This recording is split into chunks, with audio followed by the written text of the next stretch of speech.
வக்பு திருத்த சட்ட மசோதாவை திரும்பப் பெற வலியுறுத்தி தாம்பரத்தில் தமிழக வெற்றிக் கழகம் கட்சியினர் 200க்கும் மேற்பட்டோர் ஆர்ப்பாட்டத்தில் ஈடுபட்டனர். நாடாளுமன்றத்தில் வகுப்பு திருத்த சட்ட மசோதா நிறைவேற்றப்பட்டதை கண்டித்து தமிழக வெற்றிக் கழகம் கட்சி சார்பில் இன்று தமிழ்நாடு முழுவதும் அனைத்து மாவட்ட தலைநகரங்களிலும் ஆர்ப்பாட்டம் நடத்தப்படும் என கட்சியின் தலைமை அறிவித்தது.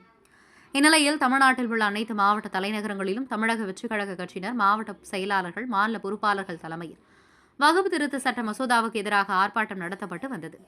அந்த வகையில் செங்கல்பட்டு மாவட்டம் தாம்பரம் மாநகராட்சியில் சண்முகசாலை பாரதி திடல் அருகே தமிழக வெற்றிக் கழகத்தின் செங்கல்பட்டு மாவட்ட செயலாளர் கில்லி சரத்குமார் தலைமையில் 100க்கும் மேற்பட்டோர் வகுப்பு திருத்த சட்ட மசோதாவை திரும்பப் பெற வலியுறுத்தி மத்திய அரசுக்கு எதிராக கண்டன ஆர்ப்பாட்டத்தில் ஈடுபட்டனர்.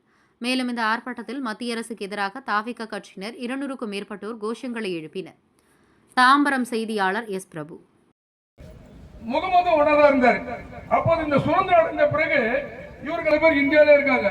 அப்ப அந்த மகேந்திரனும் முகமது என்ன பண்றாங்கன்னா, மகேந்திரன் இங்கே தங்கிட்டு அவருக்கு சேர வேண்டிய சொத்துக்கள், தன்னை சார்ந்த சொத்துக்கள் வாய்மொழி உத்தரவாக அல்லாஹ்க்கு கொடுத்துறாரு.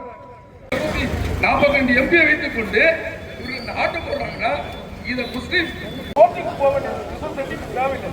அவங்க வெளியே உட்கார்ந்து பேசி அந்த நிர்வாகத்திலாம் பேசிக்கலாம். அந்த மாதிரி